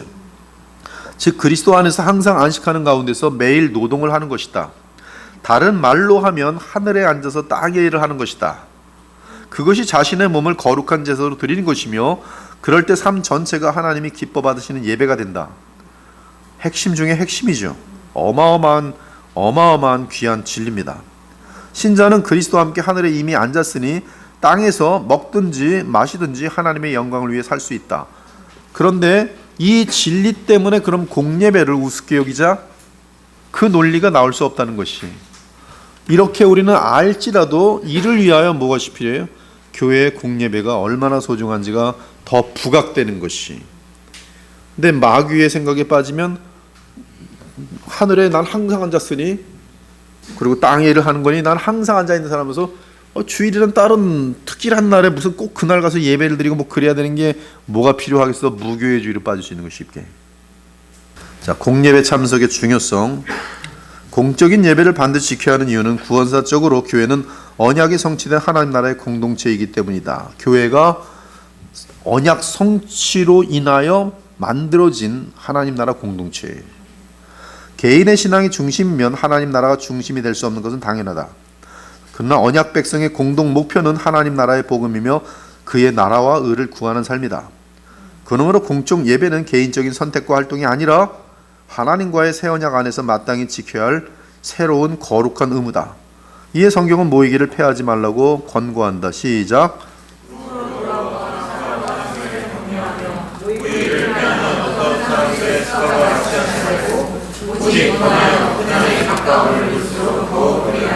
주님의 재림의 날이 가까울수록 더 모이기를 힘써라 이렇게 돼 있어요.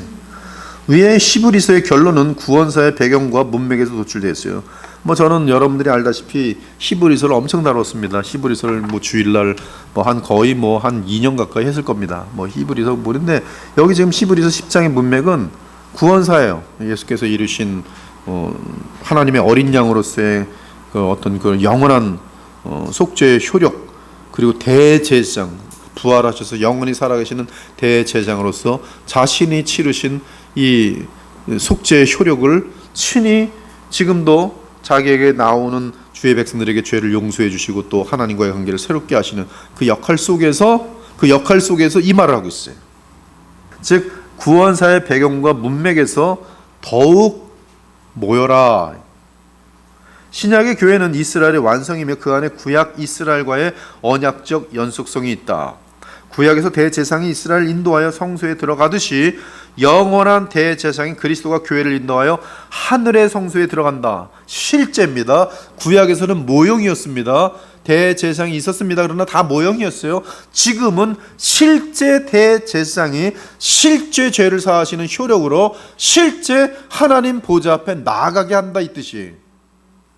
다시 말해 새 언약 시대가 되었으니 더 이상 모일 필요가 없어진 것이 아니라 구약에서 손으로 지은 성소를 중심으로 주의 백성이 모였던 것처럼 이제 신약에서는 영원한 대제사장과 손으로 짓지 아니한 하늘의 성소를 중심으로 모이는 것이다. 구약에서는 하늘의 모형을 중심으로 모였다면 이제는 직접 하늘에서 모이는 것이다. 이제 땅에서 모이는 교회는 실제로 먼저 하늘의 회중과 모이는 것이다.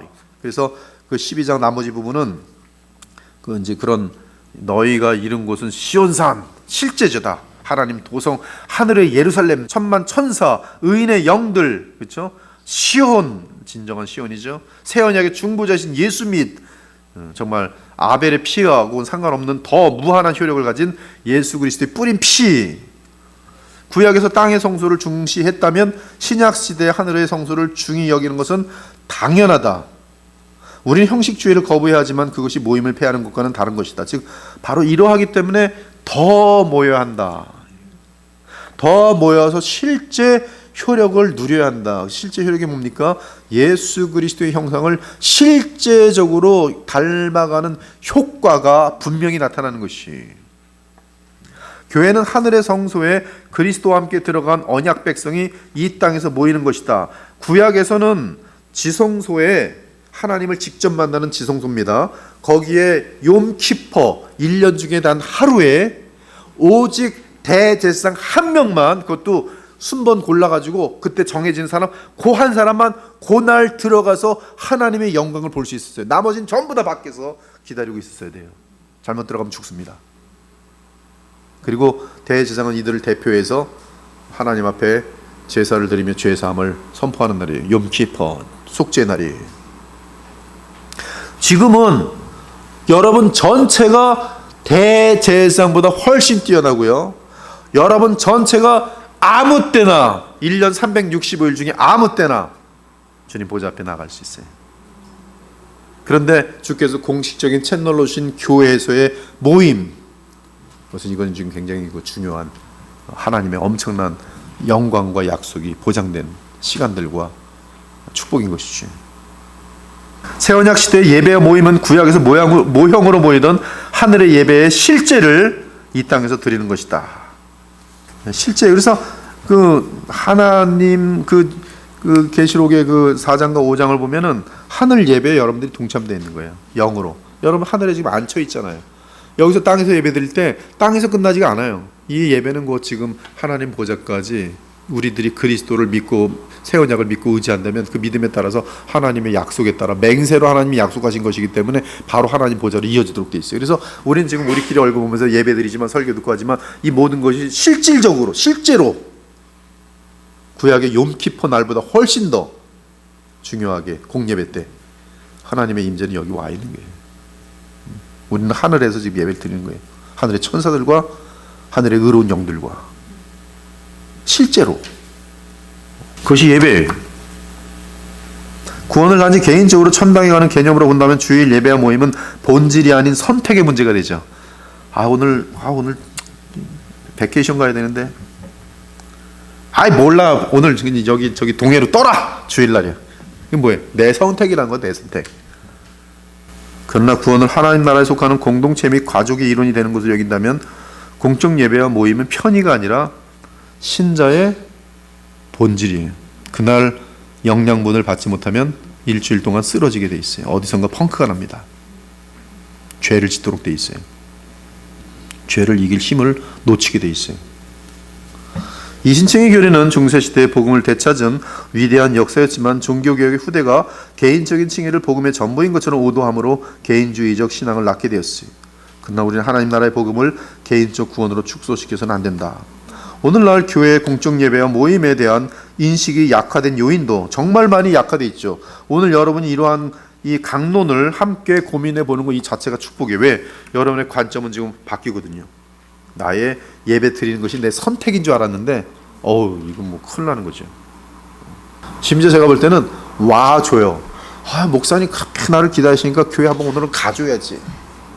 자기의 영적인 공급이 얼마나 필요한지, 내 죄악됨이 얼마나 심각한지에 대해서 전혀 못 느끼는 거예요. 세상 사람들하고 거의 비슷한 가치관밖에 없으니까 하나님 보실 때 얼마나 영적으로 핍절해 있겠습니까?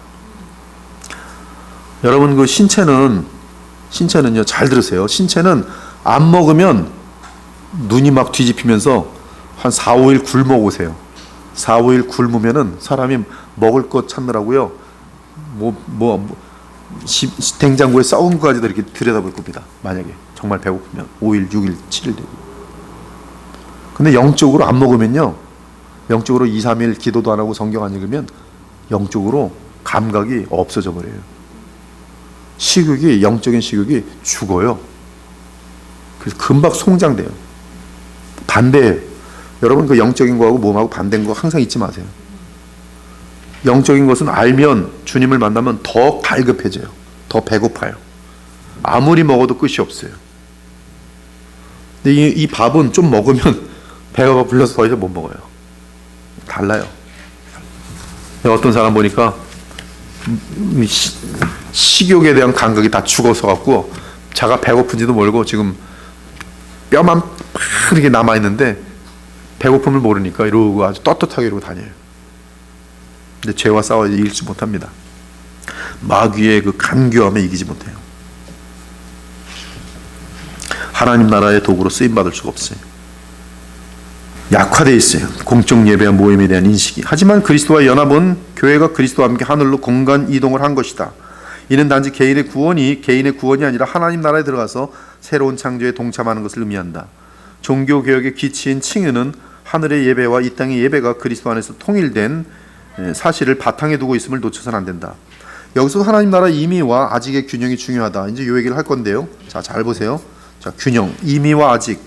영원 구원을 과도하게 강조하여 하나님 나라 복음이 약화되는 것도 문제지만 삶이 곧 예배다라는 하나님 나라를 강조하면서 공적인 예배를 소홀히 하는 것도 문제다. 이 두 가지의 그 어떤 사이드 이펙트, 부작용은 반드시 있어요. 신기하게도. 항상 보면 영적으로 어마어마한 일이 발생될 땐 항상 마귀가 가만히 있지 않기 때문에 거기에 마귀의 또 이 역사에 걸려드는 부분들이 있어요. 그러니까 좋은 일을 탁 발견하면 이 좋은 것과 함께 가짜가 쑥 들어와요. 항상 마귀는 이 유사 제품을 만들어서 사람 속입니다. 그러니까 굉장히 정교해야 돼. 굉장히 쉽지 않습니다. 신앙생활이라는 게 쉽지 않아요. 그러니까 깊어져야 돼요. 그 모든 것들을 분별해낼 수 있어야 돼요. 아예 아무렇게나 믿지, 아무렇게나 믿으면 아무렇게나 돼요. 소중하게 못 돼요. 즉 삶이 곧 예배다. 얼마나 멋있는 말입니까? 내 여기에 슬쩍 마귀가 쓱 들어와서 그러므로 교회 가지마 오늘. 매일 예배인데 왜 특이한 날 교회를 꼭 가야 돼? 이게 되고요. 매일 교회를 가야 돼. 하나님 만나야 돼. 그러면서 개토가 된다니까요. 교회 속에서 더 이상 밖을 내다보지 못해요. 사명도 망각하고. 내가 구원받으면 됐지. 교회는 영혼 구원만을 목표로 하는 그런 것으로 끝나버려요. 그래서 이웃과의 삶 속에서는 뭐 야비한 짓을 하든 말든 영혼 구원만 해서 아주 그냥 인격도 제대로 만들어지지 않은 사람이 또 영혼 구원한다고 말이야. 뭐 그냥 전철 돌아다니면서 그냥 전도를 혼자 다 하고 다녀요. 근데 집에서는 남편에게 밥 절대 안 해주고 그냥 뭐 수세미 맘들어서 나눠주면서 전도하고 뭐 별거 다 해요. 동네 다니면서 뭐 이렇게 전도지 나눠주면서 집에 가서는 남편은 그냥 저 발바닥에 때만도 못하게 여겨요. 근데 아내들이 남편에게 순종하지 못하는 것은 하나님께서 가정에게 주신 최고의 계명을 불순종하는 것이 기본이 안 되는 거예요. 기본 신앙이 시작부터 못한 것이. 근데 그러놓고서는 영혼 구원 그게 바로 지금 여기서 보이는 부작용이죠. 영혼 구원을 힘쓰지 말라는 것이 아니라 나의 평소의 삶이 하나님 나라가 임하여야 된다는 사실에 대해서 지금 망각한 것이죠. 이 두 가지의 균형 속에서 우리는 얼레된 아직 개념 속에서 계속 긴장을 해야 되는 것이죠. 즉 삶의 곧 예배라는 말은 공적 예배를 안 드려도 된다는 말이 아니라 교회는 교회 그리스도와 함께 하늘에 앉은 공동체이며 교회는 하나님이 거하시는 처소며 천국의 열쇠를 받은 성령의 전이기 때문이다. 그리스도인이 사회적인 소명을 따라 직장과 일터에서 하나님 나라의 삶을 사는 것도 매우 중요하지만 그래서 믿지 않는 사람들과 사이좋게 지내면 나는 그것만 하면 잘하면 되면 되지. 그리고 전도 한번 못해요. 말도 한번 열지 않고 예수님 믿으라는 말 한마디 못해요. 거꾸로 예수님 믿으라고 매일 말을 하는데 그 사람한테는 그냥 더러운 성격 내면서 뭐 화날 일 다 하고 혈기 다 부리고 예수님 믿어 그러면 이 사람 뭐래? 너나 믿어. 거기서 이제 균형을 못 찾는 거죠. 답은 뭐예요? 하나님 나라가 평소의 삶에도 내게 임하고 그리고 모두 해야 돼요. 예수님도 전해야죠. 매일마다 하나님 나라의 삶을 살지만 또 모두 해야 돼요? 더 철저하게 모이기를 힘써야죠. 더 철저하게 모이는 이유가 뭐예요? 하나님 나라의 삶을 더더욱 힘써 살기 위함이죠. 같이 서로 시너지의 그런 관계지 한쪽을 하면 이쪽을 놓치고 이쪽 하면 이쪽을 놓치고 그런 관계가 아니란 말이에요. 그러니까 그리스도를 중심으로 되어 있다면 절대 참된 복음 안에서는 이 두 가지가 다 이루어지도록 돼 있지 한쪽으로 치우치지 않도록 돼 있어요. 성도의 정체성과 하나님 나라의 백성된 성품과 삶을 위해 하나님 나라의 통로인 교회의 예배와 모임은 반드시 필요하다. 교회의 예배와 모임을 통해서 하나님 나라를 이 세상에서 어떻게 전할지를 더 동기부여를 받고 그래야 되길 거 아니겠어요? 이런 의미에서 세상과 종말적인 하나님 나라는 구별되어야 한다. 하나님의 주권과 통치는 온 세상 위에 있지만 아직 하나님의 나라는 교회의 형태로 너희 가운데 있다. 현대사회 개인주의 및 세속화에 대한 효과적인 대응은 교회와 세상을 분리시키는 것이 아니고 일치시키는 것도 아니다. 둘 다예요. 그렇죠? 일치해도 안 되고 분리돼도 안 돼요. 산속으로 들어가도 안 되고 세상에 속해도 안 돼요. 우리는 어떻게 돼요? 세상에 있되 세상에 속하지 않으면서 세상을 변화시키는 거예요. 우리는 누구랑 속해야 됐어요? 하늘에 속해 있어요. 하나님 나라의 복음은 칭의를 얻는 수단만이 아니라 그리스도 안에서 의롭게 되어 거룩한 제사장 나라가 되는 것이기에 공적인 예배는 필수적이다. 그리스도는 제자들이 연합을 위해 기도하셨다. 공적 예배는 하나님을 향하는 동시에 공동체를 향한다. 예배는 공동체가 피차 서로 연합하는 수단이다. 이 공동체 연합. 그래서 나는 예배만 드리고 갈 거야. 언제 공동체 연합됩니까? 보라 형제의 연합하여 동거하며 어찌 그리 선하고 아름다운 거. 오늘 교회의 위기는 하나님 나라의 공공성은 이제 커뮤널리티 즉 교회 안에서의 공공성, 서로 필요한 거예요. 또 교회 밖으로의 공공성, 시민으로서의 삶의 영향력이, 이것이 하나님 나라의 공공성이, 하나님 나라는 교회 안에도 이 공동체성을 나타내야 되고 하나님 나라는 교회 밖으로도 여러분의 삶의 주권을 주님께 다 맡김으로 말미암아 가정의 삶, 학교의 삶, 직장의 삶, 성경대로 할 때 거기에 하나님 나라의 공공성이 세상 사람들에게 영향력을 미치도록 돼 있어요. 이 공공성이 지금은 상당히 중요하죠. 개인주의, 영웅주의, 기능적 은사, 사역의 성과로 하나님 나라의 소명의 성패를 가늠하는 세속적인 가치관은 교회를 강화시키기보다 교회의 기반부터 약화시키고 있다. 우리는 가정이 아이들의 개인 인격을 형성하듯이 성령이 내주하시는 교회 공동체가 교회 지체의 신앙과 인격 형성에 지대한 영향을 끼친다는 사실을 잊어서는 안 될 것이다. 지금 우리가 든든한 교회를 만들어 놓으면요, 무슨 일이 발생하는지 아세요? 외부에서 들어왔다가 이 사람들이 변화되는 것이 굉장히 효력적이에요. 의와 진리와 거룩함은 개인뿐만 아니라 교회 공동체의 과제이며 사회를 향한 공공성을 전제로 형성된다. 즉 공적 예배와 교제를 통한 건강한 공동체 생활은 지체가 목양을 받는 가장 중요한 통로이며 세상을 향해 빛과 소금의 역할을 하게 하는 대사관 동안 본부인 것이다. 공적 예배와 교제를 통해 머리인 그리스도에 붙어있고 동시에 교회 내에서 다른 지체들과 함께 살아있는 지체가 될 때 각 지체는 가장 확실한 하늘의 목양을 받으며 세상을 하나님 나라로 변화시킬 수 있다. 몸을 통해 목양을 받는 것이 성김과 사역보다 앞선다. 목양받지 않으면서 성김과 사역하면은 무너집니다. 마귀에게 시험 들어요. 선교사들이 충분히 하나님의 나라의 훈련을 받지 못하고 할 일 없으니까 선교사로 하는 사람이 있어요. 나중에 찌꺼기 인생을 바치겠다고 선교사로 하는 사람들이 있어요. 선교 될 것 같아요. 어림도 없습니다. 하나님 나라 그렇게 만만치 않아요. 마귀들이 돈이나 쓰게 만들고 그냥 세속적인 사람으로 만들지 하나님 나라 오긴 전혀 무관합니다. 철저하게 하나님 나라의 이 교회를 통해서 목양 받아야지 하나님 나라를 위해서 섬길 수가 있어요. 머리인 그리스도의 목양을 받지 못한 지체는 그리스도의 사랑으로 남을 섬길 수 없어요. 그리스도의 그 사랑을 알지 못하고 어떻게 그리스도의 사랑으로 남을 섬길 게 있겠습니까? 하나님 나라의 공공성은 교회의 지체를 약화시키는 것이 아니라 강화시킨다. 공적인 예배를 정기적으로 드리지 않고 공동체의 목양을 피차받지 못하는 개인은 영적으로 침체될 수밖에 없다.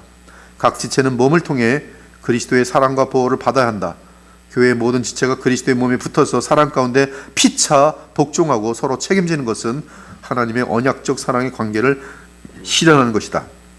오늘날 교회 공동체의 위기는 삼위 하나님의 언약 안에 있는 하나님 나라의 공공성을 다시 읽게 해줌으로 극복할 수 있다. 교회는 이 일을 이루는데 절대적이며 교회의 예배와 모임은 이를 위한 필수 여건이다. 그리스도를 경외함으로 피차 복종하라는 언약 공동체의 본질은 일찍이 하나님의 삼위께서 창세전에 먼저 보여줬다. 함께 그리스도 안에서 깊어지고, 쫓아보자. 함께 그리스도 안에서 깊어지고, 함께 세상에서 그리스도의 빛과 소금이 되라. 그것이 하나님 나라에 대한 정말 치우치지 않는, 정말 교회를 소중히 여기고 교회 안에서 하나님과 연합한 가운데 이걸 놓치지 않는 가운데 나의 일반적인 세상 삶, 월화수목금 토의 삶이 또한 계속적으로 빛과 소금의 역할을 감당하는 그런 그림이 되겠습니다. 기도하고 마치도록 할게요. 하나님 감사합니다. 오늘 하나님 나라와 교회에 대해서 깊게 상고해 볼 수 있는 시간을 주셔서 감사합니다. 하나님 오늘 나눈 말씀이 우리 마음속에 성령의 도우심으로 각인되게 하셔서 하나님의 진리의 말씀이 잘 정말 우리에게 정돈돼서 다가온 요약된 말씀이오니 주님 오늘 이 말씀을 잘 저희들이 받아들여서 남은 평생 주님이 원하시는 그러한 신령한 사람들이 되어서 많은 사람들을 변화시키는 데 쓰임받고 이 세상을 향해서도 주의 뜻을 나타내며 하나님 나라 확장을 위해 온전히 쓰임받을 수 있는 거룩한 그리스도의 보혈교회와 모든 지체들이 될 수 있도록 복을 내리고 주시옵소서.